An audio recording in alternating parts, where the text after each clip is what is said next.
இந்த சூறாவை நம்முடைய வீடுகளில் நாம் வேலை பார்க்கும் இடத்தில் நாம் ஓதினால் அந்த இடத்தில் அல்லாஹ் பரக்கத்தை ஏற்படுத்துகின்றான்.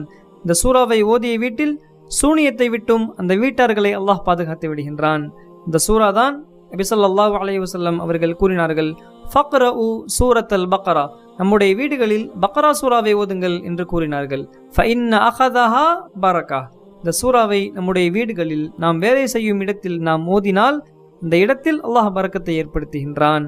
இந்த வீட்டில் பொருளாதார நெருக்கடியை அல்லாஹ் போக்குகின்றான். இந்த வியாபாரத்தில் அல்லாஹ் லாபத்தை கொடுக்கின்றான். இந்த வீட்டில் கணவன் மனைவிக்கு மத்தியில் சண்டை இல்லாத ஒற்றுமையான வாழ்க்கையை அல்லாஹ் கொடுக்கின்றான். மேலும் அந்த வீட்டிலிருந்து ஷைத்தான் விரண்டோடுகின்றான். அது மட்டுமல்ல, வலா தஸ்ததீஉஹா அஸ்ஸஹர, இந்த சூரா ஓதப்பட்ட வீட்டில் சூனியத்தை விட்டும் கந்திருஷ்டி ஏற்படுவதை விட்டும் பொறாமைக்காரர்களின் சூழ்ச்சிகளை விட்டும் அந்த வீட்டார்களை அல்லாஹ் பாதுகாத்து விடுகின்றான். அல்லாஹு அக்பர். வதர்கஹா